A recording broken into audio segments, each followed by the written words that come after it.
After doing this module, you will be able to define what a problem is. You will also be able to know the structure of a problem.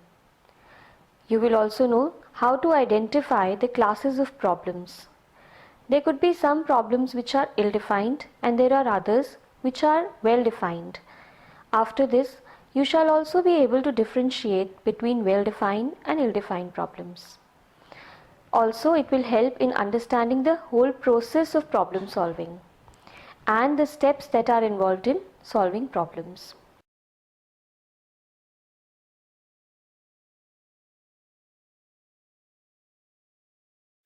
So let us first try to understand what a problem is. Every day, from the very moment we wake up till the time we retreat to bed, we come face to face with problems that we have to solve. We seldom wonder what really qualifies to be a problem. How do we go about solving the endless series of problems that we face? What makes us perceive a problem as a problem? What steps are involved in solving the problems? The attempt to find answers to the same has intrigued researchers from multiple disciplines. Because of the centrality of problem solving, it has been studied extensively by psychologists interested in the nature of thinking and cognition. In psychology, early attempts to understand problem solving were made by Gestalt psychologists and later by information processing theories. This module will help us find answers to problem solving. In our discussion, we will focus on real-life examples on problem solving rather than on solving artificial laboratory type problems. In the context of cognitive psychology, a problem is any situation in which we are trying to reach a goal and we must find a means to reach that goal. Think of a problem that you may have encountered in the recent past. How did you deal with the problem? Write step-by-step process of thinking and acting on the problem. Let's move further.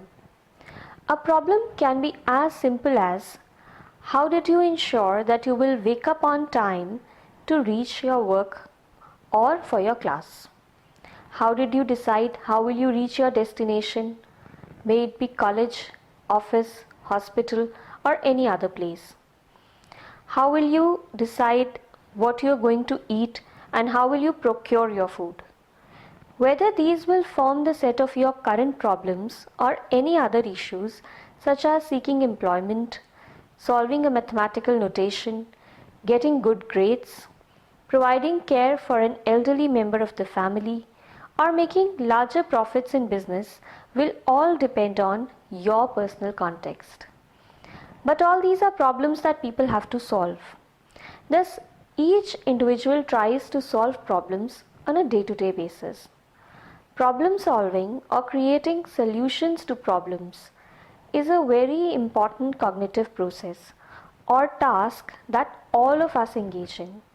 However, a problem may differ from previously encountered problems or it may be alike other problems. It may put variable demands and also elicit different types of thinking in the person trying to solve them. Let us come to understanding the structure of a problem. Let us relook at the problems we just mentioned and try to come up with solutions for the same. To be able to wake up on time, you will have to decide whether you want to put up an alarm or any other device such as phone, television or music system, or ask anybody in the family to wake you up.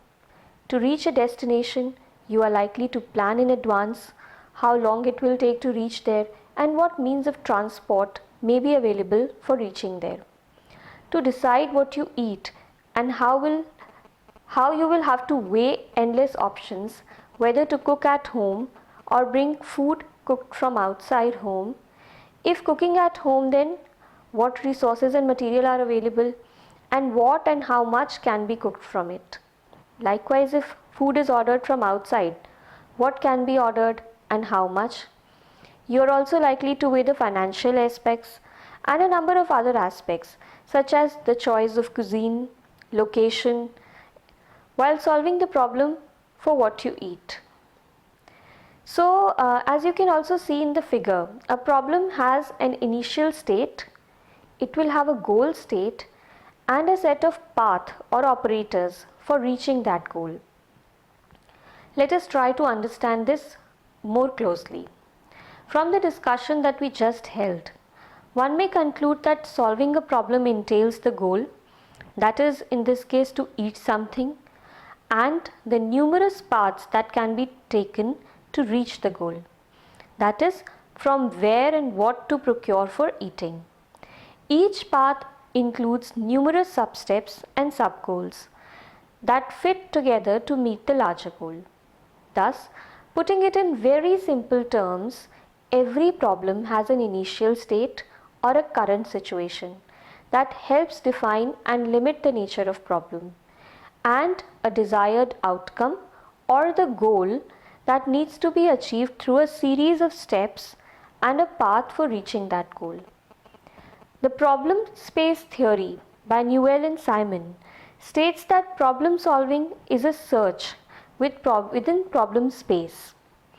They define problem space as the set of states or possible choices that the problem solver faces at each of the steps in moving from initial state to the goal state.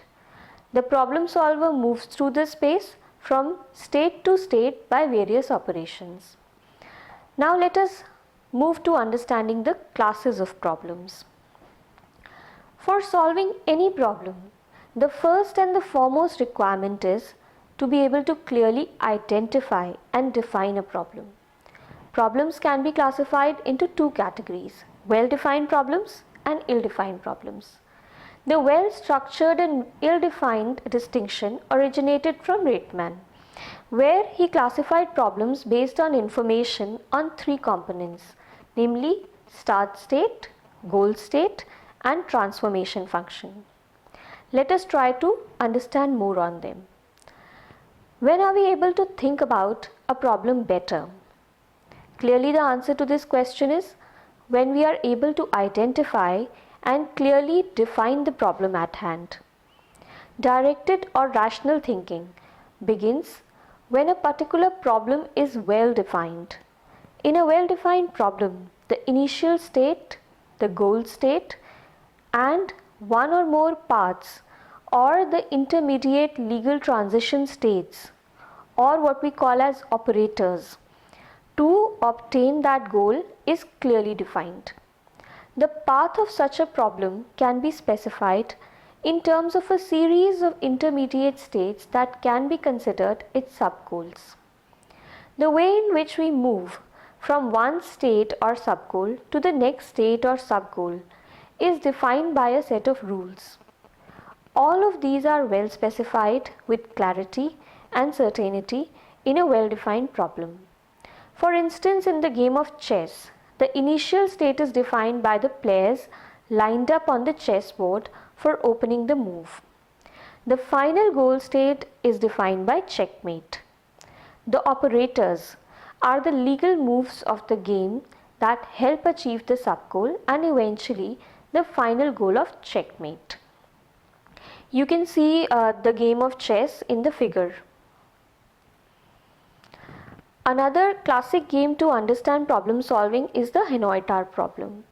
You can see it in the picture.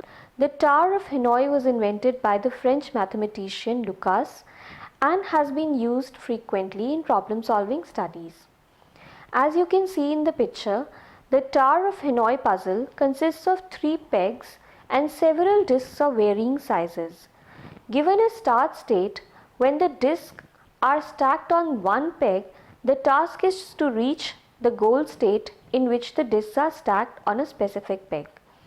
There are certain rules that only one disc can be moved at one time and no larger disc can be placed on a smaller disc.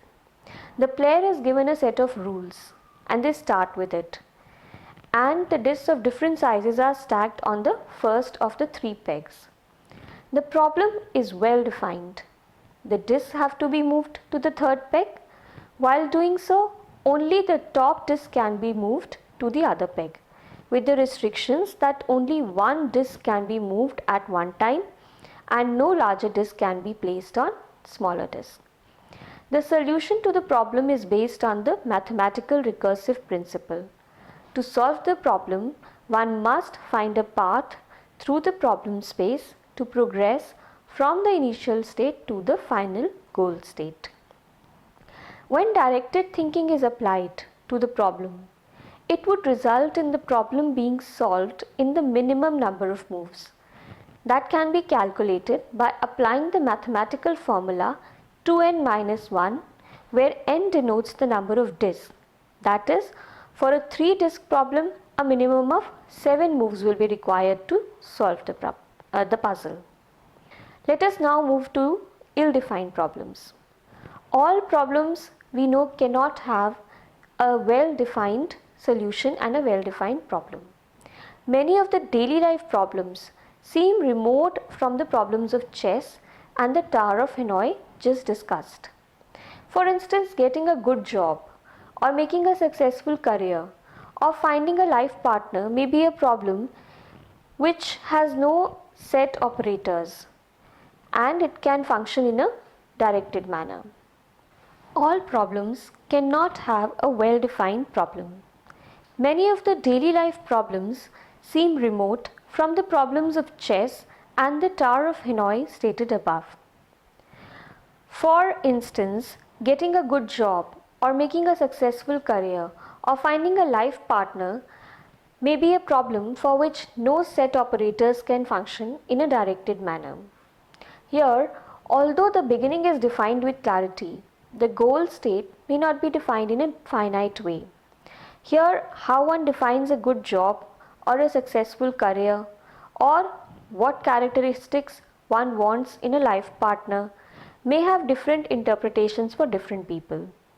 These problems are ill-defined as the initial state, the goal state, and the paths or operators that can be taken to achieve the goals are ambiguous. Ill-defined problems are those in which the goal state, the initial state, and the operators are not clearly defined. For example, writing a reflective journal, painting a picture, and creating a bouquet of flowers are two ill-defined problems, as their solutions and paths to achieve the goal cannot be spelled out clearly at the beginning of the task or at the initial state. We have already understood what qualifies to be a problem and what well-defined and ill-defined problems are. Now we have to get acquainted with the process of problem solving. Let us consider some general problem solving strategies. John Bransford and Barry Steen have used the acronym IDEAL, IDEAL, for 5 steps. I stands for identifying problems and opportunities. D stands for defining goals and representing the problems. E for exploring possible strategies. A denotes anticipating outcomes and acting on those. L stands for looking back and learning from the whole situation. Just sharing a conversation between two friends. One of the friends, Reena, says that I keep asking for a peon, but my officer does not appoint a peon. To this, Shabana replies that did you try talking to her about it? Reena responds that I have made repeated attempts to explain her that a peon needs to be appointed. She says we do not have a post for a peon and taking a peon is a tedious and long process. Shabana thinks for a minute and then says, but why do you need to get a peon? Reena responds, because otherwise I or Reena has to do all the work on my own and the officer keeps asking me to come to her office for various explanations and file work. Her office is at the ground floor while my desk is at the second floor, and with no lift or elevator, I have to take the stairs. I have to get tired all through the day. Can you identify what problem is Reena facing? One may likely to say that she wants a peon to be appointed, But is it really the appointment of the peon that she wants, or is it that she does not want to climb the stairs repeatedly through the day as it is a tiring exercise for her? One of the critical steps in problem solving is identifying the problem correctly. A number of times people jump to naming the first problem that comes to their mind without actually identifying the true and solvable problem. Finding a solvable problem leads us to take specific action in the solving of the problem. In the problem that we just shared, what should Reena do? If we identify the problem as appointment of a peon, then the goal is to try to convince the officer to appoint one. But if we represent the problem as Reena getting tired making repeated visits to her officer, then the goal is to cut down on the number of visits. In each of the cases, the problem solving will take a different path depending on the chosen goal. In addition to that, to represent the problem and set the goal, you have to focus attention on relevant information, understand the words of the problem, and understand the problem as a whole. To understand this better, let us understand another problem. Suppose you and your friend try to decide and you decide to go for trekking. You have reached a river bank and you see two poles at the sides of the bank. You plan to cross the 50 feet deep and 20-meter wide rift and several miles long river.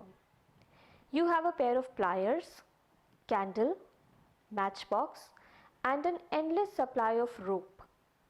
How will you and your friend cross the river? How did you solve the problem? Did you try to use all the provided material while trying to solve the problem? Are the factors impeding or accelerating reaching a solution? This problem is instrumental in understanding that while representing a problem, you have to focus only on the relevant information.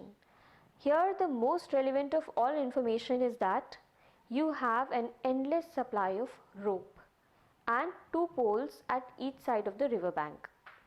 All other information given does not help you in solving the problem. Second, it is important to understand the words of the problem. The language used to define a problem powerfully determines how it will be represented mentally and how the problem will be approached. It appears that human perception and comprehension of the problem influences the ease with which the problem will be solved.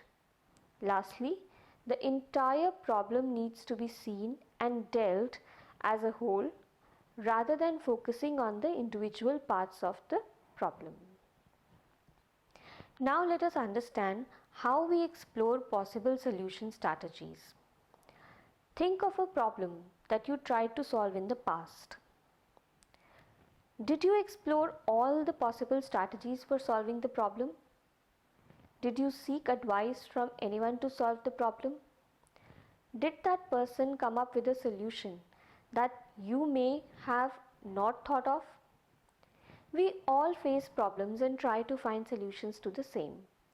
But it is not unlikely that we feel that some of us are better problem solvers than others. Why is this so? This is because some of us better identify the problem and also explore all the possible solution strategies. While some of us may only solve problems in a set fashion, creative problem solvers come up with new and creative solutions to everyday problems. The kinds of procedures and strategies that can be applied for problem solving will be discussed in detail in some of the other modules. Right now we will restrict to only this. Now, after representing the problem and exploring the problem solutions, the next step is to weigh all the solutions and select the best possible solutions among all and anticipate the consequences of that solution. Once you have chosen the path, you will act on it. It is obvious that the plan will meet with some obstacles, and along the way, you will have to devise strategies to deal with each of these obstacles in order to reach the larger goal. For instance, it is possible that you make a study plan and are able to execute it for some days, but then you have unexpected guests and that disturbs your plan. Here you will find that you will have to find another way to compensate for the time you spent with the guests. Finally, it is important to look back at the entire situation and critically evaluate whether the entire problem was dealt with successfully and whether the desired outcome was met. Here the paths and the final state of the problem will become instrumental in deciding how one will act in a problem similar to a current one. The feedback one receives by reflecting on all the steps taken to solve the problem will feed into the future problem solving. The strategies that led to success are likely to be repeated, and those that did not yield the desired results are likely to be avoided in the future. So let us quickly summarize all that we have gone through. We said that a problem is any situation in which we are trying to reach a goal and we must find a means to reach that goal. And also that a problem has an initial state, a goal state, and a set of paths or operators for reaching the goal. Problems can be identified into well-defined and ill-defined problems. In a well-defined problem, the initial state, the goal state, and one or more paths of the operators to obtain the goal are clearly stated. Ill-defined problems are those in which the goal state, the initial state, and the operators are not clearly defined. Overall, problem solving involves identifying the problem and opportunities. Secondly, defining goals and representing the problems. Thirdly, exploring the possible strategies, anticipating outcomes and acting on it. Lastly, looking back and learning.